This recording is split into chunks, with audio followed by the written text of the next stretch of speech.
You're listening to Radio Kidnappers, the voice of Hawke's Bay. This is a program called Instant Zone, peak performance every day, and it's our pleasure, as always, to have in the studio to back up that statement, EDmond Otis. How you going, EDmond? I'm good, Ken. How are you doing? I'm pretty good. Before we get into today's topic, which is psychosocial problems, I've never even heard that word until you said this is what we're going to be talking about. Cool. Just remind our listeners, we want to come and see you for some help, and remind us what you do as well. Well, I do a variety of things. I mean, primarily, I guess you might say I do sports psychology, which is all about performing under stress. I'm a senior lecturer at EIT in sport and health sciences, where I teach everything from coaching and leadership to cognitive behavioral therapy and health psychology.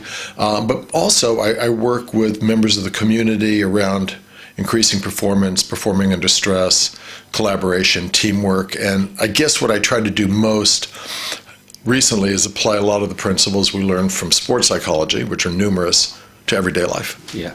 Now, before we came to where we were talking about COVID, and I wonder if we relate COVID to sports. For instance, we've got several Kiwi teams overseas at the moment, and they've been there for months now. I guess in your position as a motivator, then it's bad enough motivating guys to get on the field for a game this week and a game next week to G them up. But how do you G someone up who's going to be away from their family for 3 or 4 months and they've got to perform on the field as well? Yeah, this is a real challenge. I think what the coaches are probably doing, there's a way of micro-focusing, and maybe last year, if they felt their job was to get in shape and play the game, that's their job. Their job now is to do this whole thing. Yeah. Right? If you step back, and that'll kind of lead to psychosocial, if you change your expectation as to what you're supposed to do, and you see the job as all of it, that may be a little bit easier. So in order to play, they have an obligation to do this, do that. The question is, can they create a small team out of their families? Yeah. Do the partners understand that? Do their kids understand that? Do they understand it? But it's a challenge. This year I've been working with the Turbos over in Palmerston North, and same kind of thing. They want to stay in shape, but the normal way that we think of team development has really changed. So this has been a fabulously interesting time. Yeah. Do you think that teams like the Warriors and the All Blacks, who are heading away for weeks at a time, do you think that they would take someone, say, like you with them on a full-time basis to help the players cope? Absolutely, absolutely. And it isn't even so much cope. Cope kind of implies that they can't do it. And some are having a hard time, but I would be very, very surprised, especially nowadays in sport and, again, in organizations and the DHB and every place under stress, everybody thinks about mental skills. Yeah. We don't call it psychology so much anymore, but it really is mental skills. So I would be very, very surprised if they don't have somebody focused on that. And the same they do physical conditioning and nutrition and everything else. Absolutely. I wonder if we wind the clock back to the 1930s and 40s, and our team the All Blacks went over to England. First of all, it took them 6 weeks to get there on a boat. See? Almost the same thing as now. It's just different. Now they just wait in the hotel. That's right. So, I mean, back then, I'm not quite sure that they would have used this terminology, but they said harden up, guys, wouldn't they? Yeah. Because you're going to be away for 3 months. That's part of part of what we're doing. And if you don't like it, well, you're not on the team. Well, like we said, it's part of the job. Yeah. I think, but in a sense, it was easier there because that was the expectation. The hardest thing now is we have an entirely new set of expectations with the COVID thing and society. But that was everybody knew that. Oh, cool. We're going overseas. We're going to be gone for 6 weeks. Yeah. We're going to be on a boat for 6 weeks. Everybody knew that. Part of the problem is changing the expectations and developing that flexibility. Now, why isn't that part of the expectations today, though? I mean, it's part of the game. If you've got to do what you've got to do, you've got to do it. Why have we changed so much? But this is awful new. I mean, mainly, the last 10 years have been pretty normal. The last 6 months have been abnormal. We still want to have a rugby presence. We still want to play the game. It's both good for the players, for the countries, but also, it's really good for the population. But it's been a fairly traumatic short-term gain. What we look at, and what we can look at as far as a society's mental health, is how well they adjust. Yeah. Right. And that takes leadership.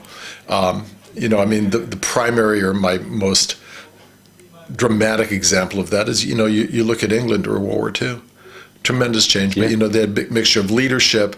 But that whole harden up thing is interesting. I don't see it quite the way a lot of people, and you see it kind of glibly, harden up. But, harden up means you accept the fact that I'm having a hard time with this. Yeah. Athletes who harden up, and this is one of the points we make all the time, one of the most important things an athlete has, athletes have coaches. I guarantee you, They play the game better than all their coaches do. Yeah. But an athlete, the hardened up guys or women, if they're having a problem, they go to their coach. That's not much different from what I do. Okay, real harden up is you say to yourself, man, I need some help from this. And those of us that are able to do that without pathologizing themselves as saying something else, for me, it's almost delicate to go, oh, no, I have to keep everything a secret. Yeah. Secrets are what's killing us.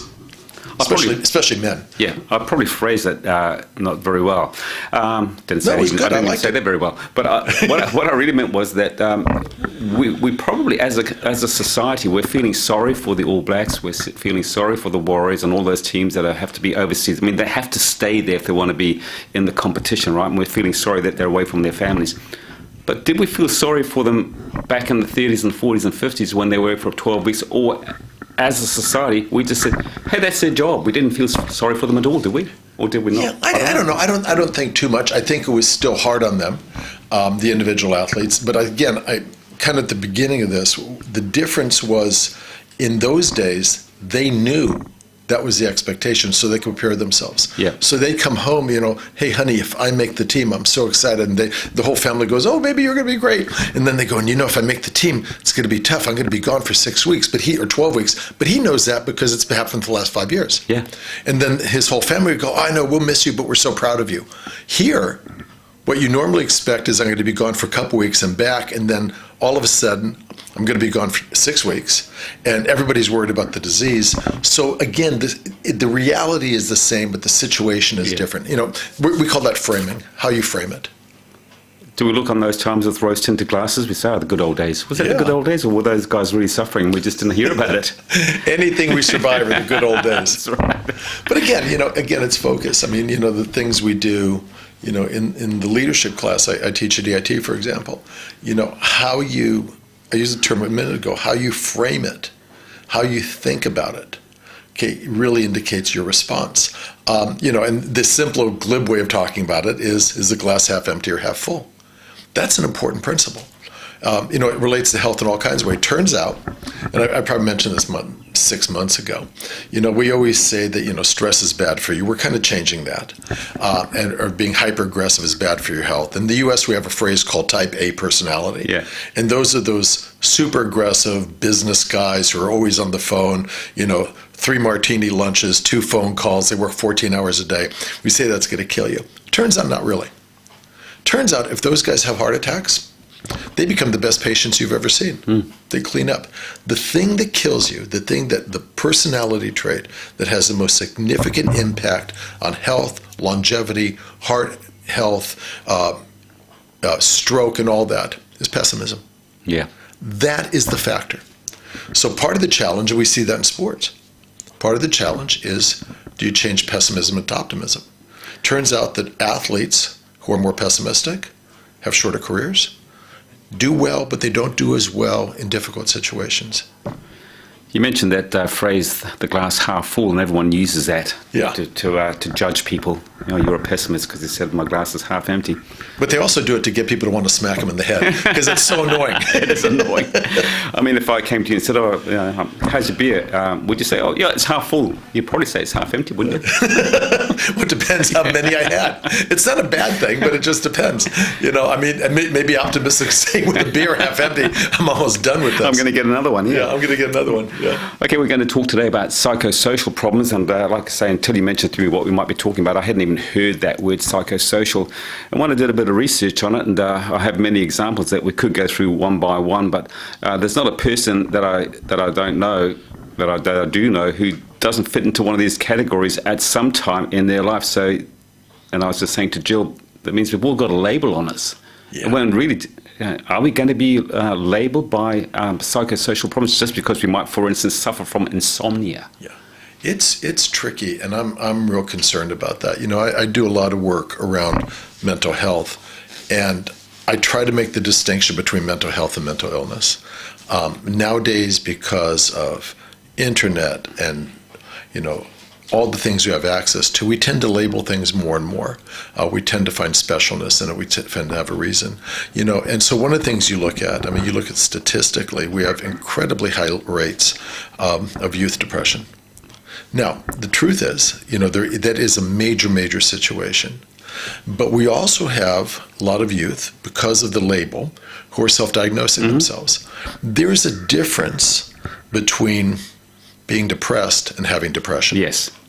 There's a difference between being anxious and having anxiety.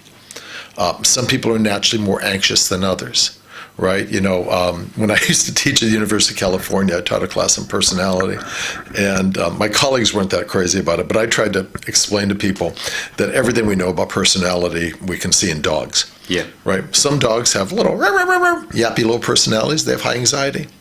Some dogs are calm. They sit there and they watch. So there's a range of anxiety that's actually normal. Sometimes something like insomnia actually tells you there's something you need to take care of. But on the other hand, we have lots of tools, more tools nowadays, that allow us to address those things.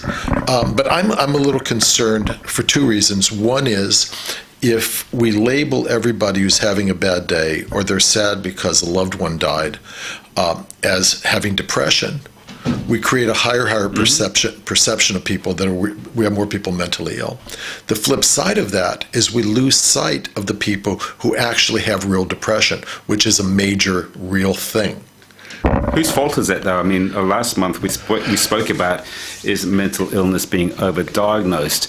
And is that a problem with, I'm not saying you're the guy, but people in your profession? For instance, I come along and say to you, look, yeah, this and this, and you might say, well, look, yes, you are depressed, but you don't have depression. But are professionals only too ready to put a label on you and say, well, yes, you're suffering from depression, take these, come back and see me every week for the next 12 weeks? That happens a lot. Yeah. That happens a lot. And part of it is, I don't know if there's a fault. I don't think it's intended.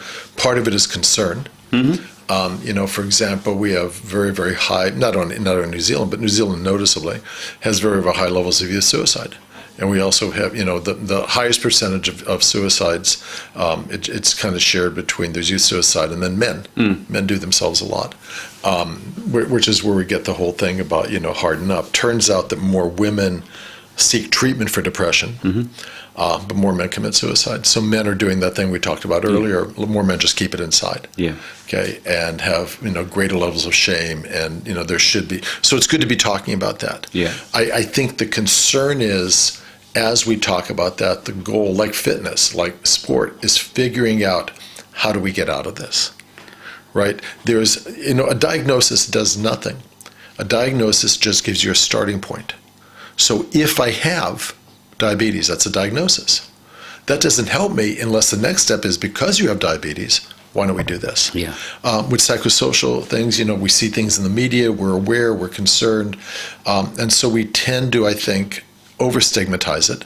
But again, my concern is what happens sometimes then is we lose sight of the track of the people who are of noticeable critical concern. Yeah.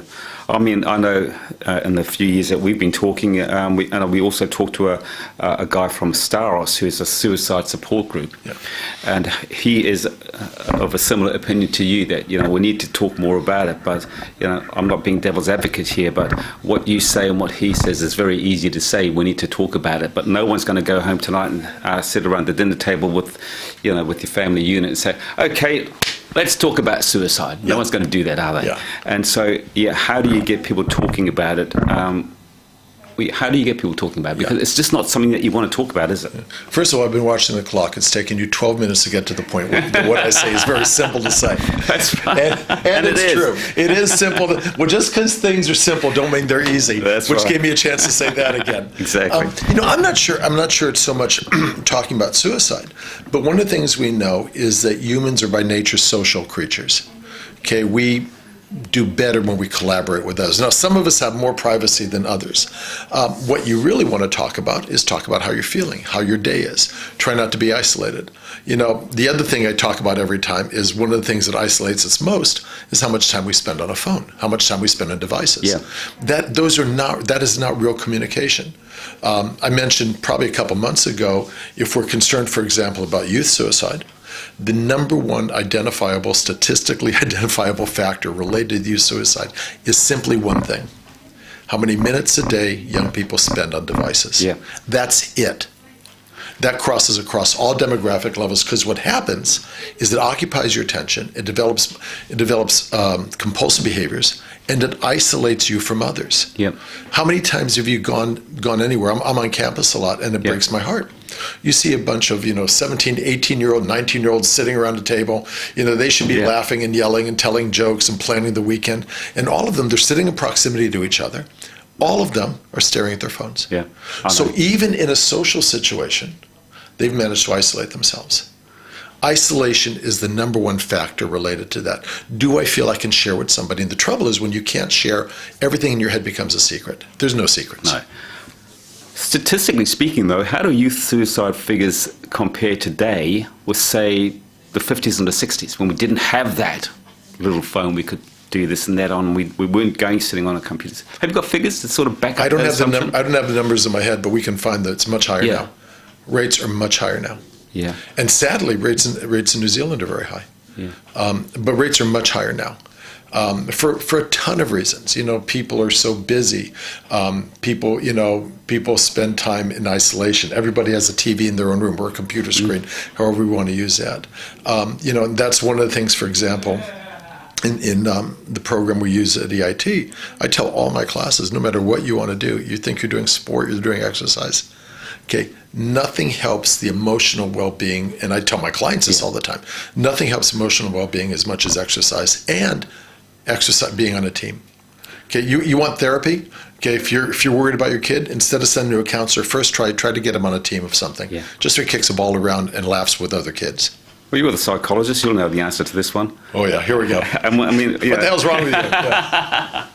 No, but we're both parents. I'm a parent and a grandparent, and I often say to my grandkids and my kids, put that bloody computer down, put that phone down, and let's go outside and play catch or whatever. Yes. But that's quite often is just completely ignored. So we're saying it to our kids, and we're saying it to our peers and our wives and our husbands and all that sort of stuff.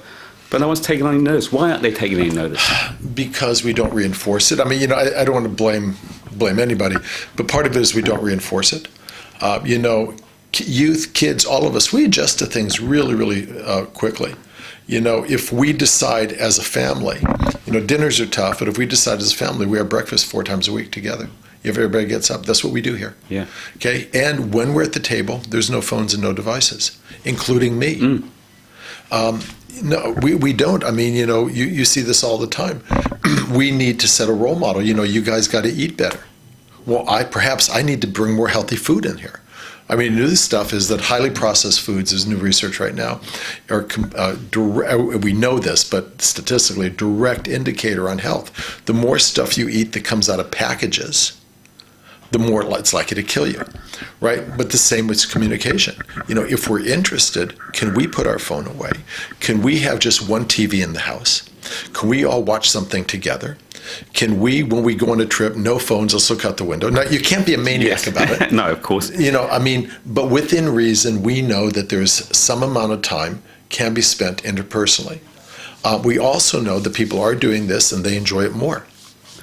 I wonder, you just mentioned about food there and, food that comes out of packets and junk food and all that sort of stuff. Well, I'm a guy who eats food out of a packet. Of course. And, when I buy a packet of bacon, I don't look on the back and see all those things that I can't even read the words, and never mind know what they are. But, I'm pretty fit. Yeah. I'm getting on for 70. Yeah. I think I'll probably be here for a while. Yeah, great. I know. Jeez. But I think I'm going to be here for a while longer. So what you were saying, not just you, but other people, are saying, hey, if you eat this, you've got to read what's on the back of the page. Is that not just adding fear to people's day and thinking, I can't eat that? Well, they can't. Well, yes and no. I mean, it's in moderation. I mean, one way to think of it is, depending on your view about bacon, if you're eating food that does not rot, it's going to kill you. Yeah, but when is it going to kill you? Well, later on. Yeah. But you look at the obesity levels. I mean, again, this devil's advocate thing, we have incredible obesity levels, not only here, but everywhere.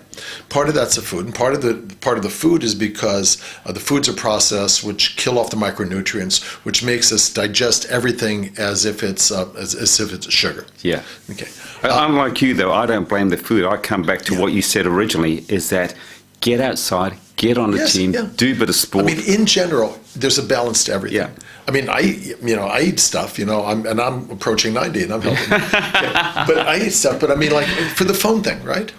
Obviously, it's a useful tool. Obviously, we can use it. But there are points of time when you should just hang out with people. Yeah. Not one or the other. Obviously, the way our society is designed, I believe strongly, that old thing, all things in moderation.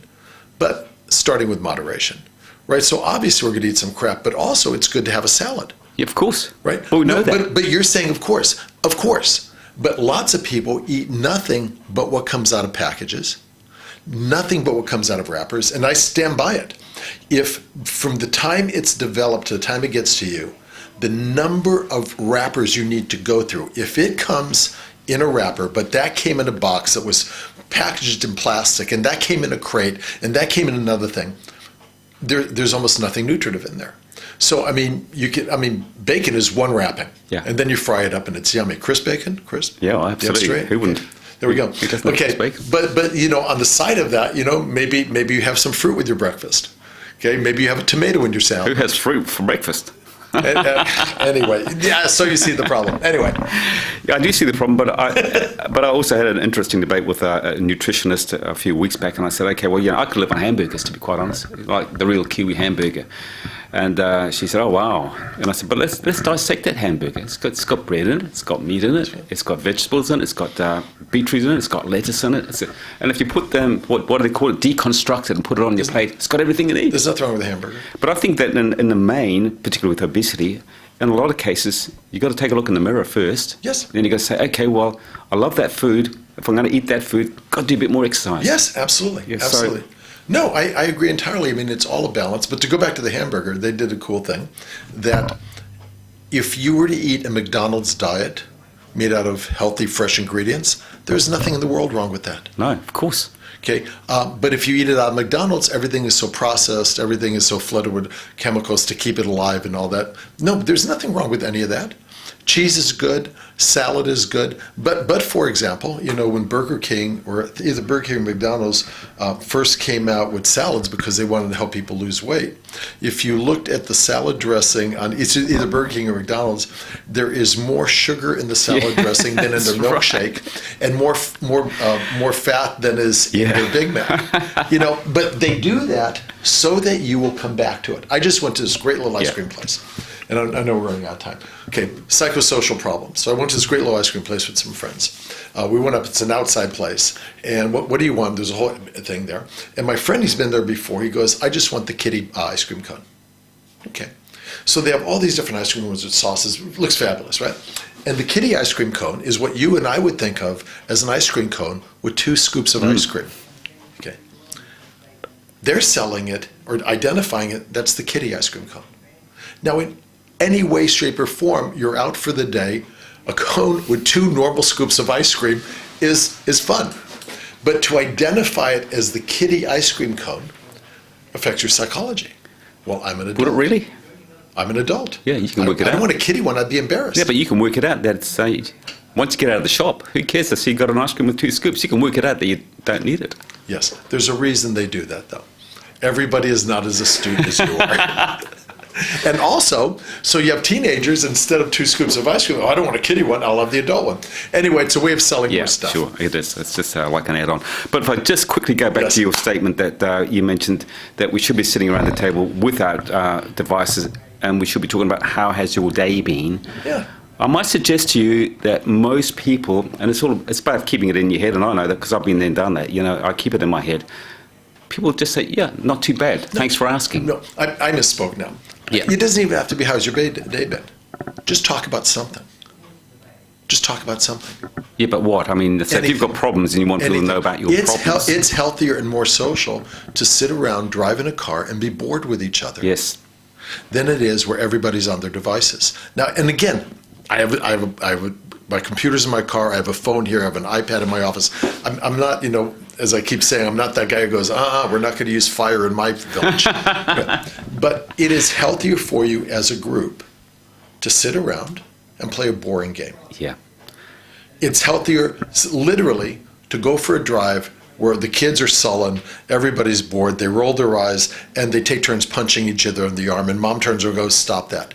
That's a healthier social interaction than nobody talks to each other, and everybody is sharing the same space, and yet their attention is a million miles away or somewhere else, it's all about separation. Quick answer on this one. Yes. Are we too far in to back out? No, I hope not. We'll Really? see. Pick one. No, I hope not. We'll see. Pick one. Yeah. Some are. Here's what I think. Some are and some aren't. Some are, and we're you look at politics worldwide. We've been pretty good here. It's one of the reasons there are such divisive views about everything. We're splitting up. New Zealand's just been fabulous with this COVID thing, regardless of the politics. You know, Jacinda Ardern gets out there and she did the ideal thing regarding team building. She hit four corners. Yeah. Right. This is the problem. That's the facts. Okay. This is what we need to do. That's behaviors. It's going to be really, really hard. That's emotions. We're a team of 5 million. We can count on each other. Okay, that's social. It's exactly what you need. It's exactly what every rugby team that wins does. Yeah. Those four things. And on that, it's been our pleasure to chat with you. You look after yourself. We'll talk at the same time, same place next time. Absolutely. Thank you, Ken.